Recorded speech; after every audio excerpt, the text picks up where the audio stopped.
Remember the summer of 1990? Coca-Cola, the undisputed king of soda, launched what was supposed to be the most magical promotion of all time. They promised that thousands of their iconic red cans wouldn't be filled with soda, but with cold, hard cash. It was the centerpiece of their massive Magic Summer campaign, a 100 million spectacle designed to dominate the market and create a nationwide treasure hunt. But instead of magic, thousands of people got a foul-smelling, sludgy surprise. This is the story of how Coca-Cola's MagiCans turned a summer of fun into a $100 million public relations disaster. It's a tale of incredible ambition, shocking technical failure, and a lesson in how even the world's biggest brand can get it spectacularly wrong. To get why the MagiCan fiasco was such a big deal, you have to picture the world in 1990. Coca-Cola wasn't just a beverage company, it was a cultural institution. But it was also locked in the final, heated years of the Cola Wars, with its arch-rival, Pepsi. For decades, the two giants had battled for supremacy. Pepsi had gained serious ground with its Pepsi Challenge, a series of blind taste tests suggesting people actually preferred their product. Then, in 1985, Coke blundered spectacularly with New Coke, a reformulation that sparked national outrage and forced them to quickly bring back the original as Coca-Cola Classic. So, heading into the 90s, the pressure was on. Coke needed a blockbuster idea to reassert its dominance. For the summer of 1990, they thought they had it. The campaign was called Magic Summer, and it was a full-scale marketing assault. They sponsored the mega-popular New Kids on the Block on their Magic Summer Tour, plastering their logo on the biggest cultural event of the year for teens. But the real heart of this $100 million strategy was the MagiCan. The concept was simple and, honestly, pretty brilliant. The company planned to randomly distribute special cans among the 200 million cans of Coca-Cola Classic circulating in the US. Instead of soda, these cans would have cash prizes from $1 all the way up to $500, or gift certificates for trips and merchandise. When you popped the tab, a spring-loaded mechanism was supposed to thrust the prize up through the opening.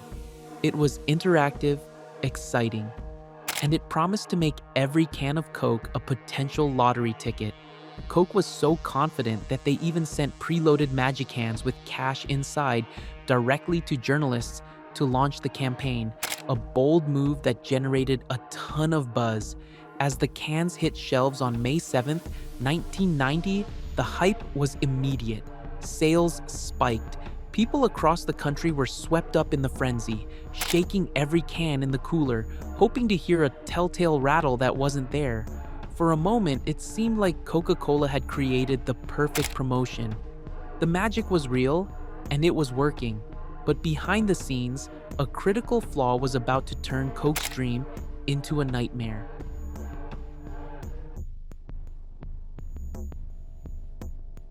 Coke's engineers had a clever problem to solve. How do you make a can with a few paper bills inside feel just like a can full of soda? A light can would be an easy giveaway, ruining the surprise. Their solution was both ingenious and, ultimately, disastrous. Inside each MagiCan, separate from the prize, was a sealed, watertight chamber.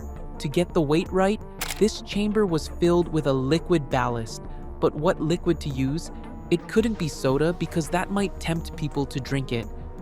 It had to be something that, if it ever leaked, would immediately signal that this can was different. The engineers settled on chlorinated water, kind of like what's in a swimming pool. To be extra cautious, they added ammonium sulfate, a compound with a foul smell, to make absolutely sure no one would ever take a sip. The idea was that if the seal ever broke, the pungent odor would be an immediate, unmistakable warning. Coca-Cola had tested the design, of course. Their internal estimates predicted a failure rate of less than 1%, which seemed like an acceptable risk for the initial rollout. But almost as soon as the promotion began, the complaints started. The intricate spring-loaded mechanism, the magic part of the can, was jamming. Customers would open a winning can only to find nothing. The prize, often a soggy, ruined bill, was left swimming in the stinky ballast water. In other cases, the seal on the liquid chamber itself was failing. The foul-smelling water was leaking out and mixing with the soda in regular cans shipped alongside the MagiCans, or, even worse, giving a winner a disgusting surprise. Then came the incident that sealed the campaign's fate. In Massachusetts, an 11-year-old boy popped open a can of Coke. It was a faulty MagiCan. According to reports, the boy, reacting instinctively, tasted the liquid before spitting it out in disgust. His parents, fearing he'd been poisoned, rushed him to the hospital and called the police. That story was a public relations atom bomb. Health officials got involved and the media descended, though the Massachusetts Department of Public Health quickly determined the liquid was harmless, containing less chlorine than a typical swimming pool. The damage was done. The image was now seared into the public's mind. A child drinking a foul, chemical-laced substance from a can of Coca-Cola. The company that built its brand on trust and wholesome happiness was now associated with potential danger. The magic had curdled.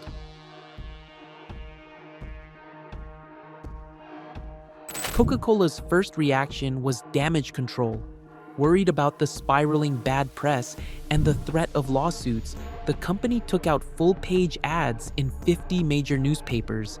Headlined, "Take a Good Look," the ads warned consumers that a very small number of cans might be defective and contain a harmless but foul-smelling liquid that shouldn't be consumed. They even had New Kids on the Block heartthrob Jordan Knight add a voiceover to their TV commercials, warning fans, if you have a winning can, don't drink the liquid. But these efforts totally backfired. By publicly stating that some cans were defective, Coke accidentally admitted a key point for any potential product liability lawsuit, and the ads just created more confusion. People who didn't even know about the promotion were now being told to be suspicious of every can of Coke. The negative press was relentless. One popular editorial cartoon showed a man opening a can, only for a small sign to pop out that read, "Buy Pepsi." The situation was a complete mess. The promotion that was supposed to be the crown jewel of the magic summer had become a source of fear and ridicule. So, just 3 weeks after it launched, on May 31st, 1990, Coca-Cola pulled the plug. Of the 750,000 MagiCans they had planned to distribute, shipments were halted after about 200,000 had been sent out. The $100 million campaign was over before summer had even officially begun. So why did it fail so spectacularly? The technical answer is a faulty mechanism and a leaky seal. But the real lesson of the MagiCan is a story of corporate hubris. In their relentless drive to one-up their rival, Coca-Cola massively over-engineered a simple idea. They got so focused on solving the problem of people shaking the cans that they failed to see the much bigger problem they were creating. A complex, failure-prone device filled with a foul liquid placed inside a food product. They put their faith in a complicated machine when the appeal of their brand had always been its simple, reliable quality. The MagiCan fiasco has gone down in history as one of the most infamous marketing blunders of all time. It's a stark reminder that even for a titan like Coca-Cola, a brand's reputation is fragile. They wanted to create a summer of magic, but instead, they delivered a lesson that cost them $100 million and left a very bad taste in everyone's mouth. The story of the MagiCan is a classic case study in what happens when marketing ambition outpaces common sense. It's a reminder that sometimes the simplest ideas are the best, and messing with a trusted product is a massive risk. What do you think? Was this a brilliant idea with a fatal flaw, or was it just doomed from the start? Let me know in the comments. And if you enjoy deep dives into business history, make sure to subscribe.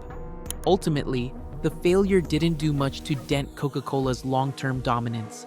The company quickly pivoted, shifting its Magic Summer focus to ticket giveaways for the New Kids on the Block tour and a new, much safer Magi Cup promotion at fast food chains. But the legend of the can that promised cash and delivered stinky water lives on. It's a cautionary tale from the height of the Cola Wars, proving that when you try too hard to create magic, you might just end up with a multi-million-dollar mess.